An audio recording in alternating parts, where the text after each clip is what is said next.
Hello, everyone, and welcome to my new show called Out of Nowhere. Well, my special guest today is Richard Bowling. Richard is a PhD, clinical psychologist, culture anthropologist, retired university professor, lecturer, world renowned researcher, and consultant on the UFO extraterrestrial visitors to Earth and a connection between the Native American culture and star people. Can we please welcome Richard to the show? Hello there. Good evening, I guess, over in England. Bob, morning still here where I am in Western Coast, California, uh, but doing well. Thank you.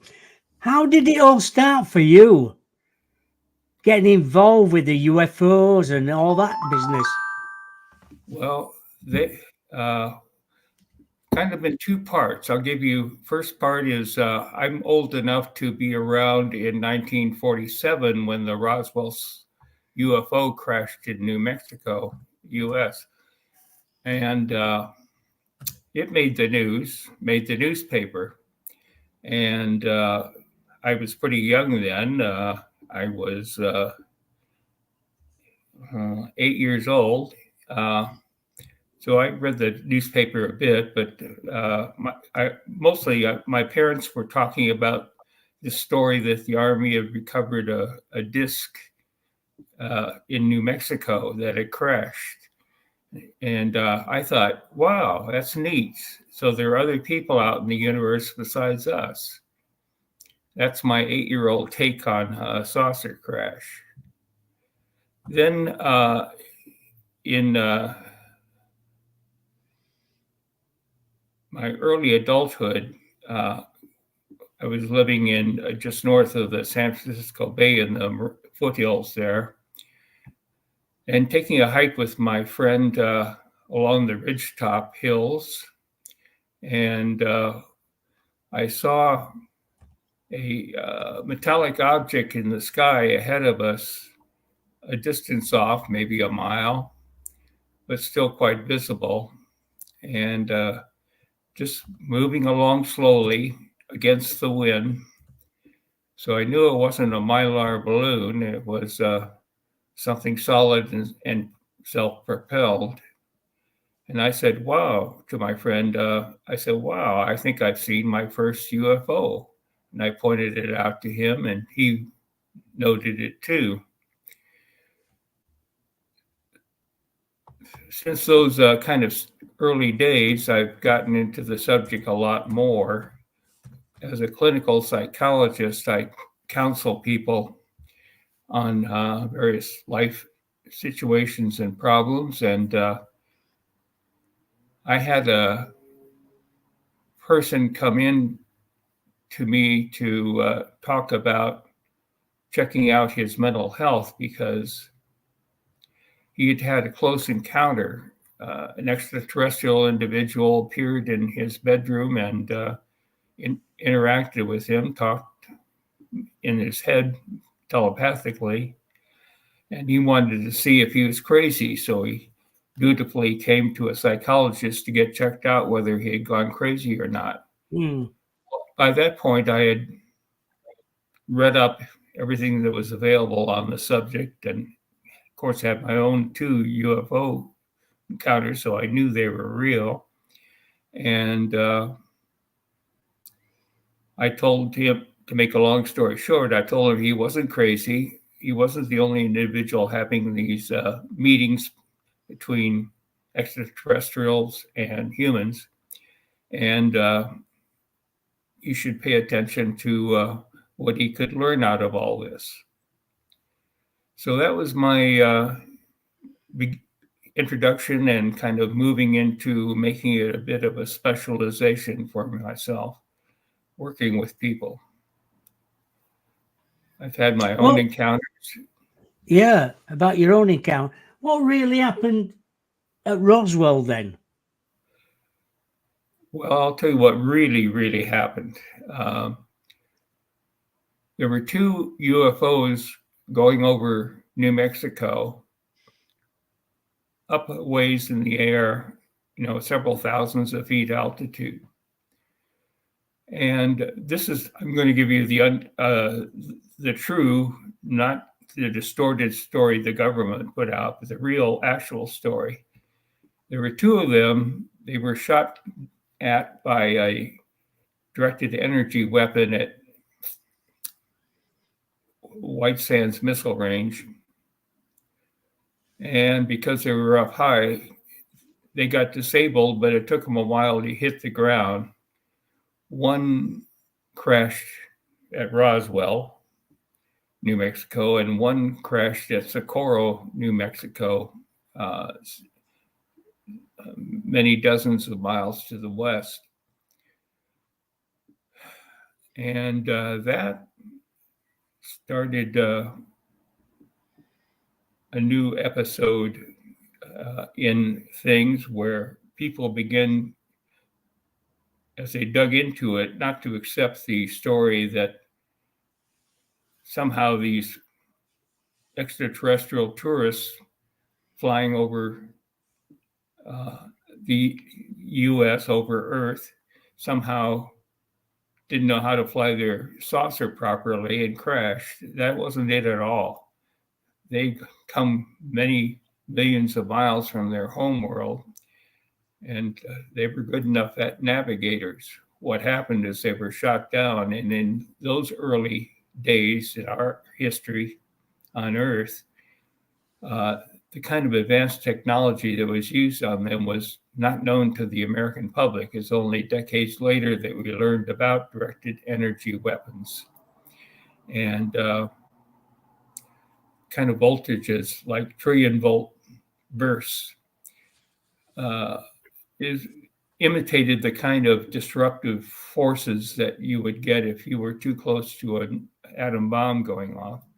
And even extraterrestrials' advanced machinery can't handle that kind of a surge of power and energy. So it disabled their craft and it hit the ground hard. It didn't destroy the craft, and the impact only killed some of the crew, but some were alive. A couple crawled out and one was captured. And wasn't so severely hurt that he was going to die, and they took him away to a secure hiding place. I don't think there were any survivors from the Socorro, New Mexico crash, the second saucer that crashed. But they dutifully recovered the bodies and recovered the craft and shipped the whole works over to Los Alamos National Laboratory for analysis by the best scientists the U.S. had. So that's the real story of Roswell. Of course, now as things start to get declassified and some of this is coming out, the Roswell story gets new legs, and it's still It probably does as well, yeah. What did we get any technology from this craft? Yes, we did, and from other crafts that got shot down also. And I'm going to skip to my some of the content on my website about UFOs and anti-gravity technology. Are your listeners fairly familiar with that term? Yeah, they are, yeah. Okay, good. My website, drboylan.com, has chapter 4 has a whole section on anti-gravity and UFOs, but I'll give you the short version, Bob. Okay. By working on these retrieved UFOs, the scientists, and believe me, this was an international effort. Secretly, the US, the UK, and Australia, and subsequently New Zealand, also, and Canada, all contributed some of their top scientists. They were brought in to the Los Alamos National Lab quietly, promising not to talk about that they were there or what they were doing, and put the best minds of those 5 countries on the problem of figuring out what the heck, how these flying saucers fly, how do they tick. And it took decades. But they soon, well, not soon, it took decades to figure it out. They first got they tried to make their own UFO, the US scientists, and they succeeded to a degree. Of course, they could not make anything as advanced as the extraterrestrial ones that were coming in from space. But they got machines that would get off the ground and hover and go fast. And they could kind of in a limited way do some of the zip and change direction maneuvers that one sees UFOs do in the skies. But they were always behind in the technology and still are. But they've gotten off the ground. It was, I think, 1957 that the first U.S. attempt at an anti-gravity craft had a successful flight test where it actually got off the ground and hovered. And they've made big leaps since then. We now have 2 kinds of aerospace vehicles that have elements of anti-gravity to them. There's more or less conventional warplanes that have a anti-gravity add-on so that they don't navigate like a flying saucer. They still take jet propulsion to fly and to stay up. But they have what they could be called gravity shields or reduced gravity. In one case, the gravity is reduced 89%, the pull of Earth's gravity on the spacecraft, so that being that light, it takes very little fuel to keep it up, and it can move very fast and change directions like something that's very light with a powerful jet engine on it.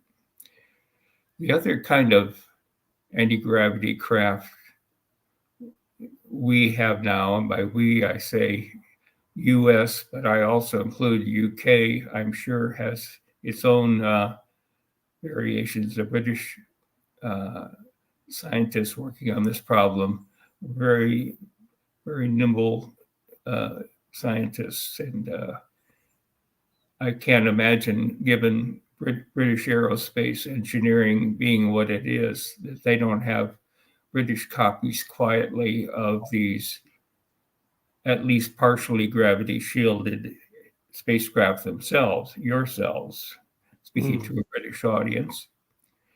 And I wouldn't be surprised if down there in Australia, our Aussie friends don't have 1 or 2 as well.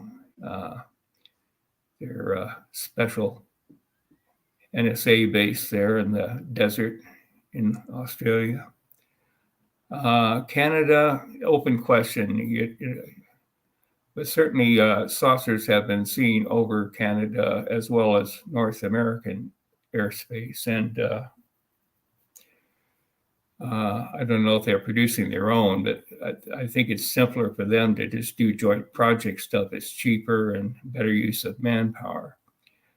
But several countries now have, and of course our good friends over in Russia and China are no slouches. Russian engineers and scientists and Chinese engineers and scientists are world-class in their cleverness and intelligence and understanding of things. And they've, of course, studied carefully what the U.S. has been doing in this field and copying it, in some cases using espionage to get information that the U.S. was not prepared to share. And so there are some few, at least, Russian and Chinese copycat anti-gravity craft off the ground and flying in an unacknowledged way. They're not as flamboyant, or I suspect from reports, they're not as many as the U.S. has put up, but they're in the game. So, Richard, so some of the craft we see in the sky, UFOs, are there some of ours then? Yes, some. From what I've seen of reports and given the flight dynamics of many of the stuff in the reports, I would say the majority of UFO sightings, even today, are still genuine extraterrestrial UFOs. But there are some sightings of U.S. craft that people mistake, understandably, for extraterrestrial UFO, and in point of fact, made in the USA. Got a question from Rebecca. We'll get it up there. Hi, Richard. Could you tell us more about Star Kids and Star Seeds adults, please? Oh, Rebecca, your question is most welcome. It's a subject close to my heart. I've worked with hundreds of Star Kids and Star Seed adults. I used to put on some Star Seed and Star Kid workshops and speak about this at UFO conventions. Star Kids and Star Seed adults represent an effort by our extraterrestrial visitors to move humankind forward, a little more advanced than we used to be. I'll digress for a moment and say that our human origin is one in which we were bioengineered into existence by visiting extraterrestrials 180,000 years ago, genetic engineer extraterrestrials, taking Earth primate genetics and adding some of their own genetics as advanced star beings and shaking well. And then the combination turned out to be a fairly intelligent, made on Earth human being, us. And over the years, they've refined the recipe a bit. There was one major upgrade that happened in the late 80s and 90s, where many people reported having visitors at night in their bedroom, little what they consider short grays or short zeta reticulans. And some of them stayed awake during being taken up to a UFO and remember being put on a table and some kind of parent extraterrestrial scientist worked with them and borrowed some of their genetic material and mixed it with some extraterrestrial genetic material and placed it back in to them so that the kids they had were more advanced than the regular human kid, measurably so. They're brighter, more intuitive, more psychic, have a natural affinity for space and curiosity about what's out there. Already are kind of primed in their minds to think about the intelligent life as not only human race, but other civilizations elsewhere. These are the ones, advanced kids and adults, I call Star Kids and Star Seed adults. And they are many. This has all been kept quiet by the various governments around the world because it's revolutionary, and the leaders in government figure the general population can't handle this. They're not ready for this kind of narrative, fact-finding, telling. So some of us who go around on lectures put it out there, and people understand what we're talking about and are grateful to learn this about themselves. When I do workshops with Star Kids and Star Seed adults, it's like the scales fall off their eyes, their minds open, and they understand. They used to think they were weird, screwball, the odd one in a classroom. Then they realize there's others too in any classroom. Others are Star Kids, not all of them, but enough of them. And they're all playing it cool and not letting their fellow kids know that they can do things the others can't. Although when you get a group of kids together and it becomes okay, like in a Star Kid workshop, it becomes okay to admit you have these abilities, and we even play with them, do exercises. Then people cough nervously and say, well, I can do that, or I did that the other day, or I wonder, that happened to me. And I thought it was... Richard, I talked to many parents over the years, and a lot of their children seem to be picking up on things like this. And they'll say, my child is very special. It's always when it's at school, it's always above average. They want to be on their own, don't like mixing with other people. It just makes you wonder how many out there are there? Numbers must be thousands. No, it's millions. Let me see if I can do a split screen here and go to my website, get the number. Yeah, we can do. Yeah. Hang on. If you can get it up there, I'll put it in. I have a whole section on my website, by the way, for Rebecca and anybody else interested in the topic: Star Kids and Star Seed Adults, Section 2. And there's a lot of stuff in there. It's www.drboylan.com, drboylan.com. Let me get to the numbers matter here.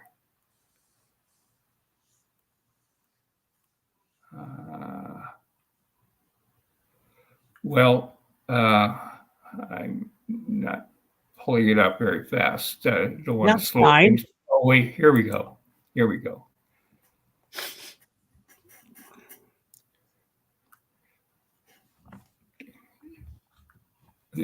The short answer is millions. I'll give you some percentages I did. I did a study about 10 years ago. Right.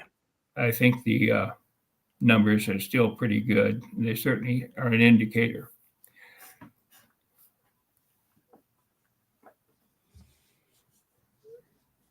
Teenagers in the 13 to 18-year-old group, the sample I worked with, they were about 85% Star Kids. Young adults, those who are 19 to 29 years old, are early young Star Seeds. Of those, 69% are that age group are Star Seeds. Mature adults, 30 to 45. Star Seeds are half of them are Star Seeds. The middle agers, 45 to 60. 46% of them are Star Seeds. And senior citizens, those of us in that bracket, one in every 6 is a Star Seed. Now, that's not saying they all know they're Star Seeds or Star Kids. That's not saying they can do this psychic things that we're talking about here. But they're genetically set up. They're kind of sitting there like a waiting seed in a pot of dirt, waiting for some water to come on it. When somebody works with them and tells them about Star Kids and Star Seeds and encourages them to open their mind to the possibility, many of them wake up and realize, that's what I am. That's what happened the other day when this and that happened. that seemed real odd or psychic. It wasn't just a fluke. That's who I am.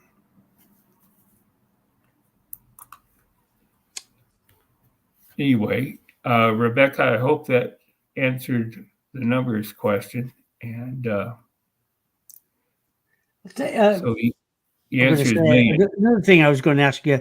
I think there's 26 signs telling us of a close encounters with actual ETs. Yes, that's a quiz I created that people can administer to themselves to know whether what they think might have been a dream, but maybe not, seemed too real, or they remember being taken up in a spaceship, or the car stops and they get out. It's a foggy day, and somebody comes out of the fog and doesn't look human. So here's a close encounter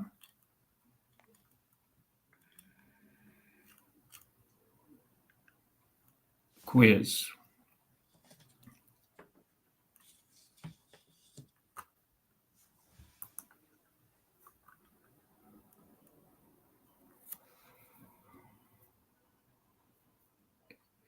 One of the most common characteristics of star kids is that or star seed adults, is that we have a more amplified biological energy field around us than the average human. If the average human goes out about half a foot, 6 inches, but star seeds, the field goes much farther out, feet or in some cases yards out. Right. And you can use dowsing rods to measure the edge of that field, get somebody who knows the rods to stand away from you and bring the rods until they start to spread. And that'll tell you how far out your field extends. That's a good one, that one. I like that one. So I've got some divide rods as well. I will try that next time I go out with somebody. Right. And here's some of the psychic abilities that people when they think about it, start to realize, hey, I'm doing that, and I didn't even pay attention to it. That's not regular old human functioning. That's something else. We used to think only psychics did that. The people with a towel wrapped around their head, charging money for readings. But it's all of us with psychic abilities. So some of the skills that star kids and star seed adults have are mental telepathy, being able to send thoughts back and forth to another person who's similarly tuned in. Knowing the future. You get a feeling something's going to happen, then bang, it happens. Telekinesis, moving objects by mentally concentrating your mind and having the object move. Seeing things that are quite distant that you can normally not see, like even halfway around the world, what's going on. Affecting electrical devices. Sometimes a person can tell they're a star seed if they go in a room and the lights turn on, or in some cases, they blow out a light and they have to get a new bulb and put it in.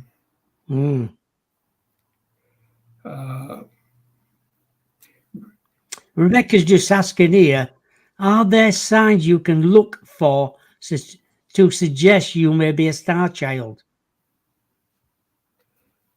Yes. There's a thing called the Star Kid questionnaire.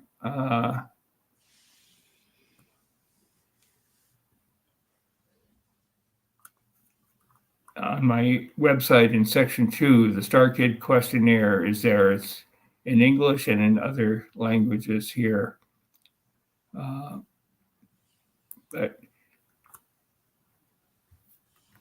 I'll give you a few sample questions, and those of you who know a child or are parents can apply it to your kids.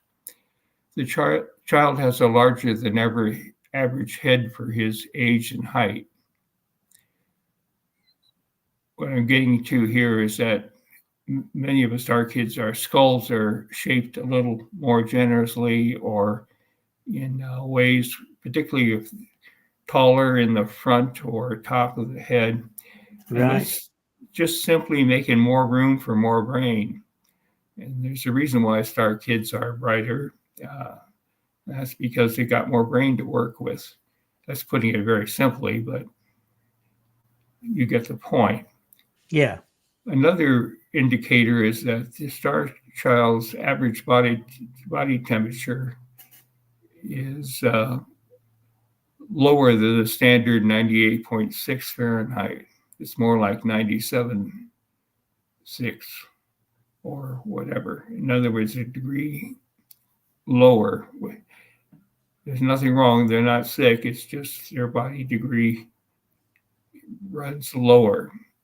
I like to think of it as the body conserving energy and not burning up as fast as those with higher metabolic rate.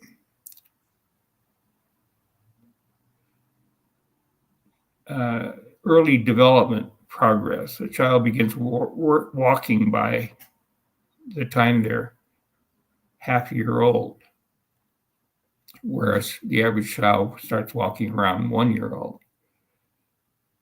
Child speaking whole phrases or sentences almost immediately in their young age, not just single words. They seem to move through the learning how to talk phase much faster than the kids of old. The child seems mature for their age, almost like an adult in a child's body. Yeah. I've had that remarked about me when I was growing up. And they thought there's something wrong with you. Actually, it's a sign there's something right with you, but nobody knew about star kids in those days.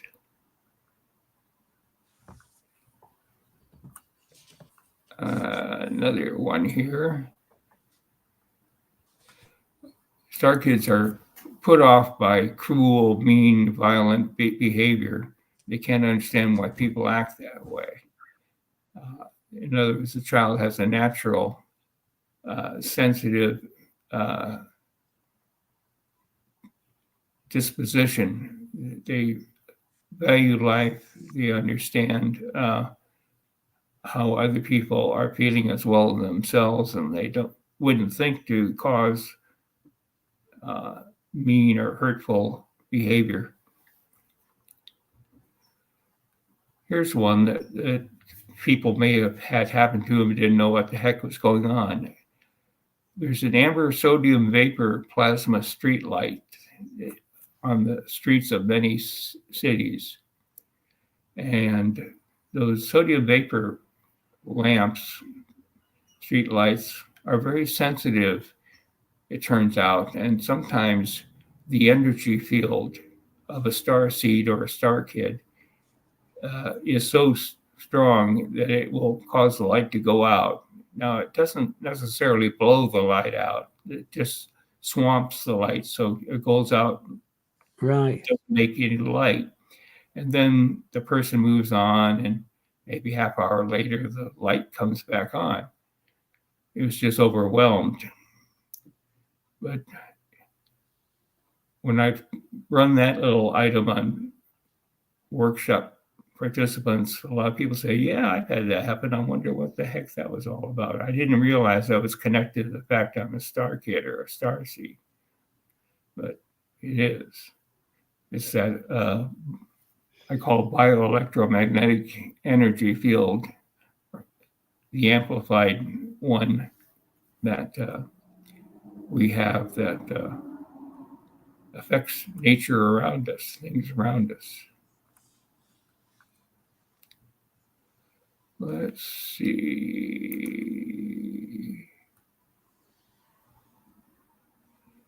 Seeing auras around people. that takes some practice and attention.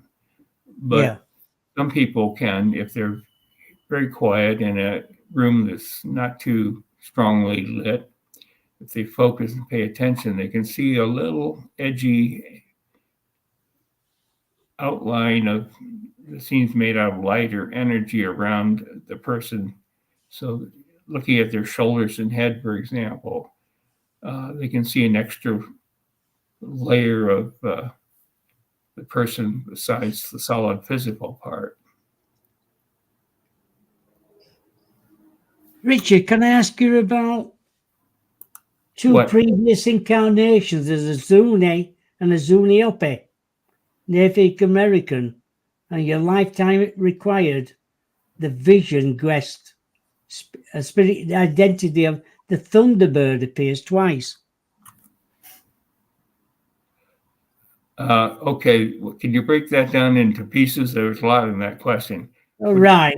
The What first about thing, the Zuni? Tell us about what Zuni is. Zuni.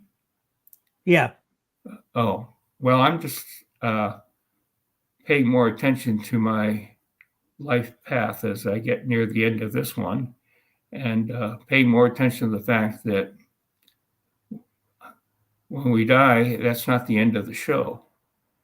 I actually medically died once after a heart attack. I was on the emergency room table, not breathing. My heart stopped for over 5 minutes till a very talented doctor I forever cherish came in and started doing CPR on me and brought me back.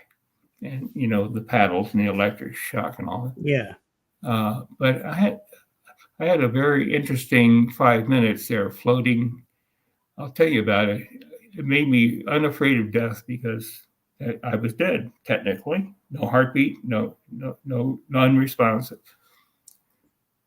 and I could tell myself pulling away from the stimulation in the emergency room. I was in a black space. I was like an astronaut without a suit out there in the black void, not able to see anything. Didn't feel particularly chill, so I know it wasn't really outer space, but it was that space you go into when you're not here anymore in living on planet Earth. And I reflected on a few things, and then after about 5 minutes or so, I popped out of that back into the emergency room, and one of the medical folks was saying, "He's back." And I was breathing and my heart was pumping and I was awake.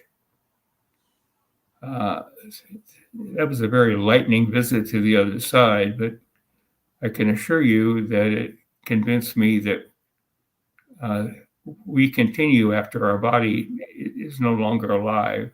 The inner spirit, the consciousness, doesn't go into the dumpster. It still exists and functions. I was reflecting some sober thoughts in that nether space out there. So that which is at its core the most key part of who we are as intelligent, living aware, living in our mind state, Yeah. aware beings, we persist. That can't be killed. My body died for a while, but that part kept functioning perfectly fine. So when they talk about the immortality of the soul, that's a fancy way of saying our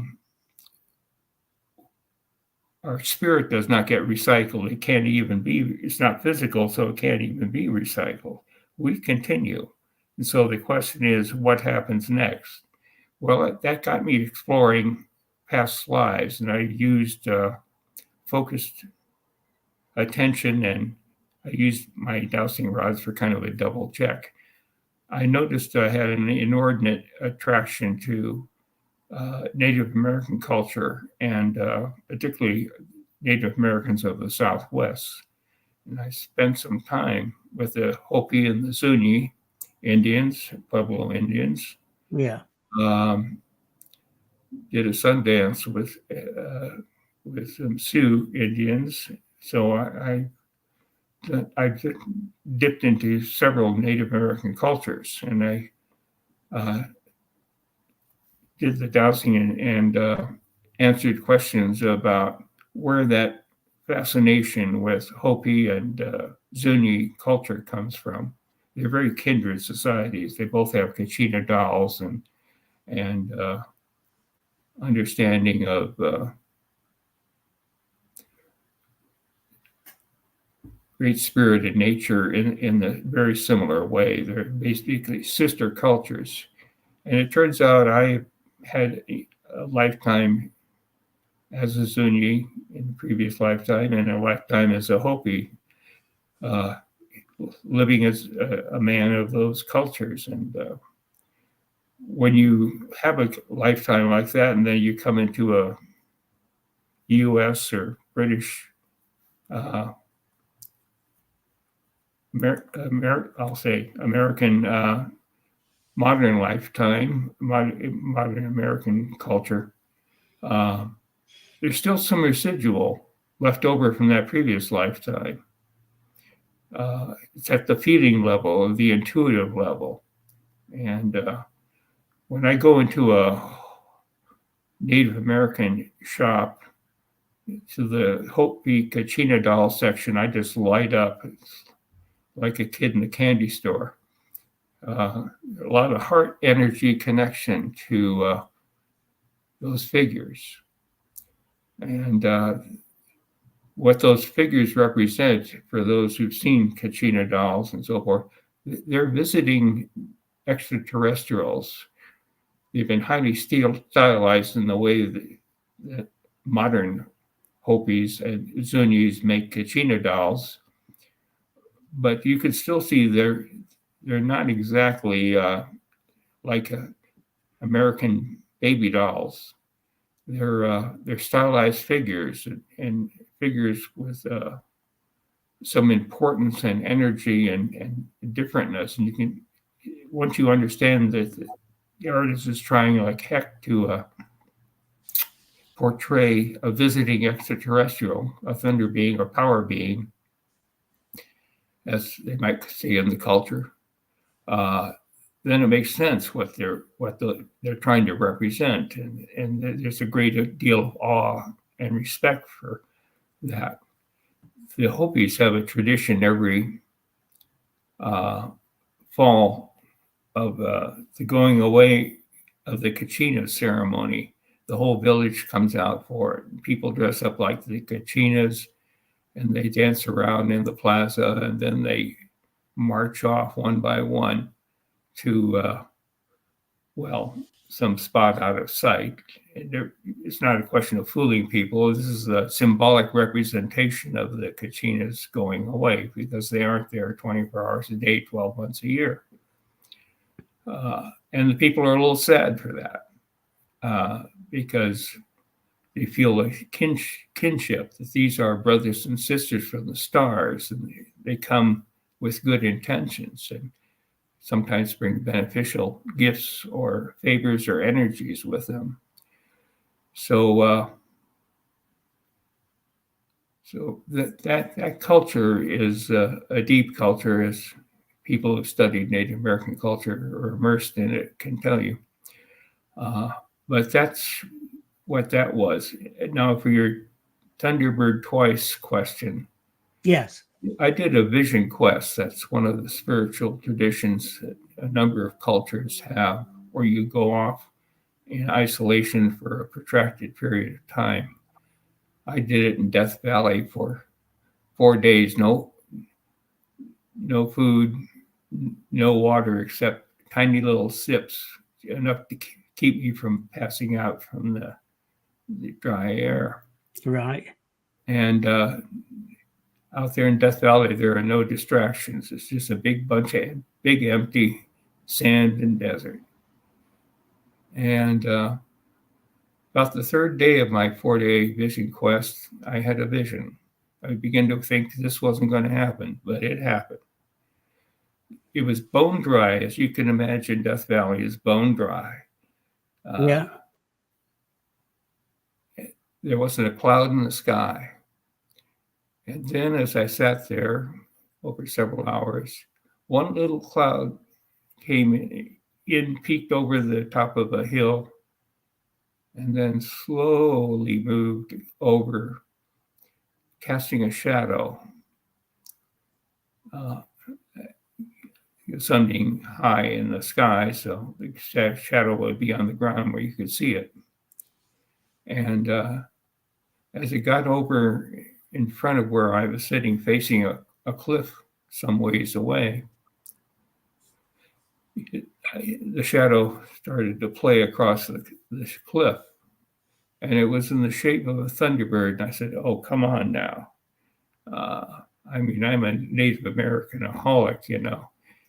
I appreciate the culture, but that's just coincidence. The cloud just happened to take that shape." But it persisted. And while the wind had been up there, moving the cloud along, it stayed steady when it got to that position. And so the Thunderbird shadow persisted for a very long time. And I figured, wait a minute, there's something going on here. The wind's going and the cloud's not moving, and it's making the same shape. And usually the wind tears clouds apart and reshapes them all the time. This one persisted for the longest time as that Thunderbird. And then finally it started moving on. After it moved on, I said to myself, well, you're expecting too much, Richards. You're letting your imagination get away with you. That was an interesting cloud shaping, but what are the odds that could be real? I guess I get the Doubting Thomas Award. Anyway, I sat a little longer, and then another cloud popped up over the ridge and started to come across in front of the same cliff. And when it got there, it paused again. And I looked at it carefully and had the shape of the Thunderbird again. I said, well, I guess I better surrender here. There's something going on, and I better start paying attention to it. Now, Great Spirit was patient with me. Yeah. Kicked me in the side of the head and said, does it take more than 2 repeats of the same phenomenon for you to understand what we're saying here? So I got it. That was my vision message for that vision quest. I was looking for identity. The Thunderbird in Native American culture is a very powerful figure. And the Thunderbird's beneficial presence when they make their appearance, they come bringing positive energy, abundant, huge amounts of it. They are the most powerful symbol of all the symbols in Native American culture. So when that appeared twice, I understood that I had some affinity with the Thunderbird. And I guess I interpret that to mean I should try to be of helpfulness to the people the way the Thunderbird is to the Native people. Yeah, that's good for that. How long we got left? About 10 minutes left. This is from Rebecca again. A question. Robert, has your work been received well in the field of psychology? Have you spoken to other psychologists about your work? Yes, to the second question, and no to the first question. Let me repackage that answer. I got in one, I won't use the vernacular with our audience here. I got one big load of trouble, let's put it that way, uh, because I believe in plain speaking and not worried about whether something is traditional and found in the psychology textbooks or not. If something is new and real and applicable to psychology, I look at it. And if it holds up, I report it. So I let people know that I thought UFOs were real, and I worked with people who had contact with the people that the UFOs bring to Earth. And some of those people inside the UFOs get out and walk up to people and interact with them, communicate, and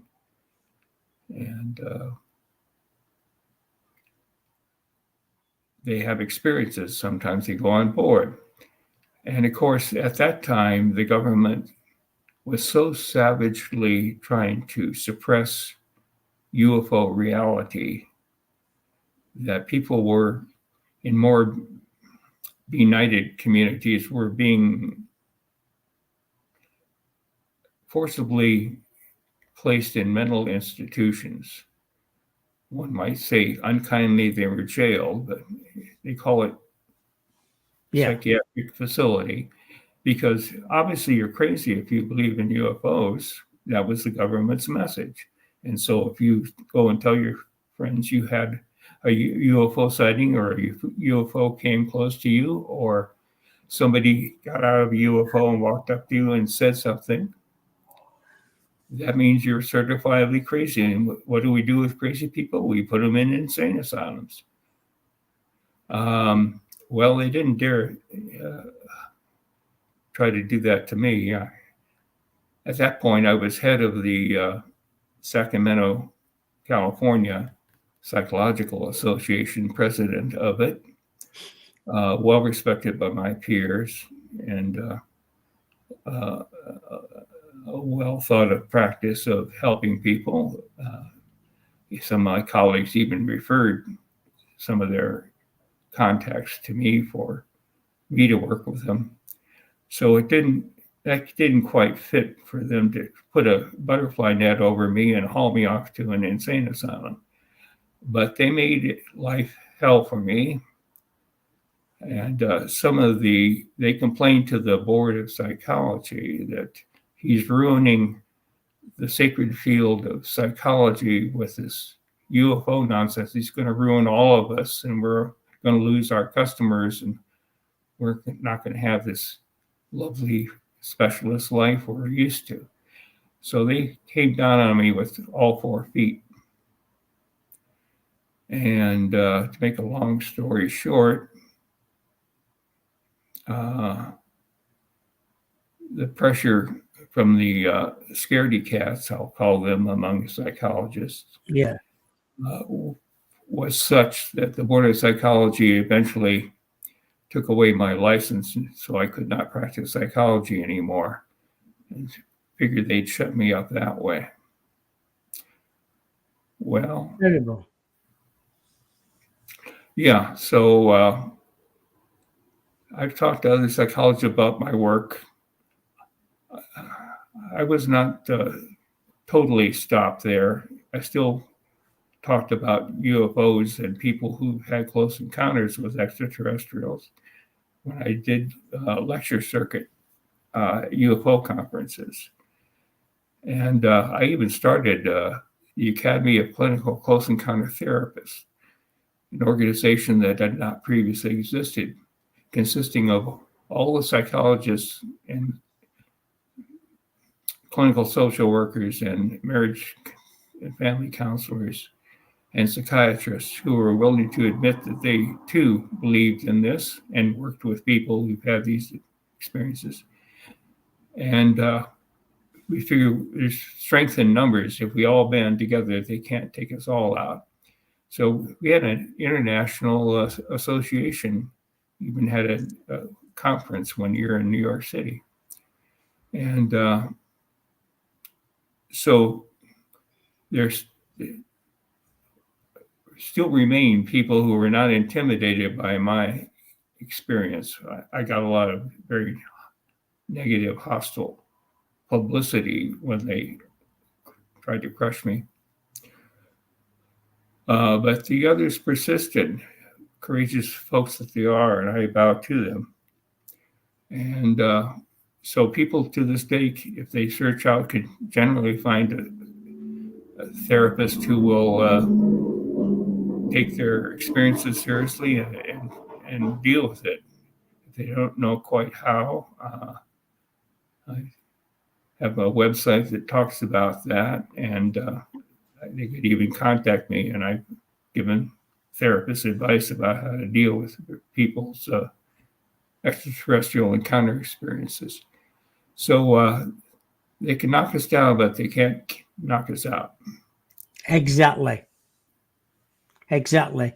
Where can people find you, and where can people get your books if you've got any books out there? Oh, I have books, 5 books. On my website is a good place to go, www.drboylan.com. That's DRBOYLAN.com. And on it, you will see down at the bottom are my 5 books and where to get them. If you want to get a hold of me, my email address is drboylan at outlook.com. That's OUTLOK, outlook.com. DRBOYLAN at outlook.com. But my website has many things on it. You'll even see my other pet hobby, photos of the various anti-gravity craft that the U.S. aerospace industry is secretly making, that they don't say they're doing that, but they are, and photos of them. They've even spent trillions of our tax dollars and constructed the first deep space vessel that can go to another star. And they've made the trip. Not very often. It's quite an enterprise. So there's that for those of you who like nuts and bolts, extraterrestrial stuff. But being a psychologist, my heart's with the experience. And I've had some wonderful encounters with star visitors. One of my most fun encounters was dousing a extraterrestrial, this very tall being who is a mantis type extraterrestrial, cloaked as a human, came to a UFO conference, and we struck up a friendship. And then after the conference was over, I volunteered to drive her to the bus station. She had to catch a ride home. Well, actually, she was going to catch a UFO, but we went along with that. So I doused her. I said, we all know about energy fields, and I talked about it in my talk. And the dowsing rods can detect how big your field is, because when you stand away and then you start coming at a person, they will spread when they get to the edge of that person's field. Well, she said, you better step back a ways. I said, 20 feet? No, a lot more than that. Well, she was stepped almost half of a short block away from me. And I came at her, and slowly. But the rods almost immediately spread. In other words, her field was, I would estimate, certainly 100 feet, maybe more out from her body. It's the largest field I have seen. Right. I mean, a star-seed adult might throw a field of 15, maybe 20 feet if they're strong, but nothing like this gal did. So that's my dousing an extraterrestrial story for everybody, and it was fun. Thank you for that. It's been a really interesting show. I know Rebecca said really interesting. Thank you, really. Really enjoyed the show. Joanne's just said this has been really interesting, Great show. Thank you, Bob and Robert. And Rebecca just said, because Stargazer just said, going to rewatch from the start. Rebecca said, you definitely should start. Listen to it from the beginning. Steph just said, another great show, Bob. Please could you get Richard back on? I have the future. Would love to hear more about his work with Starseeds. That's from Steph. So Sure. very interesting. At another time, we can get at it again. Yeah, we will do in the future. I'll let Enjoy. you know in the future. Yeah. I'm just going to get my diary. What have we got on next Wednesday?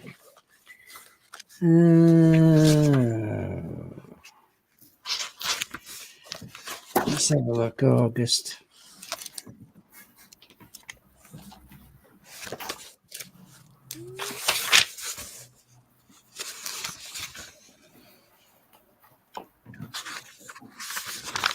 Uh, 23rd.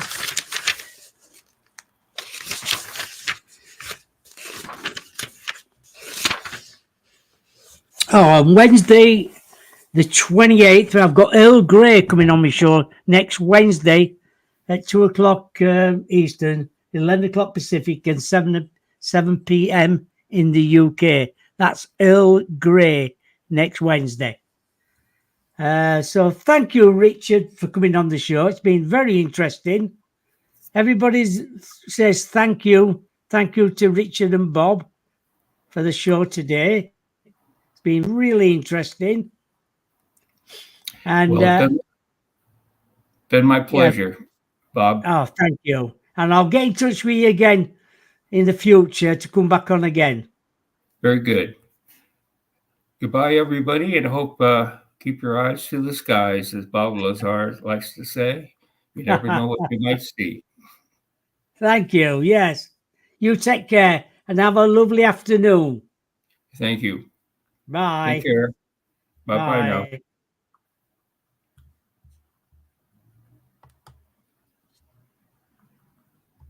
Just end the show.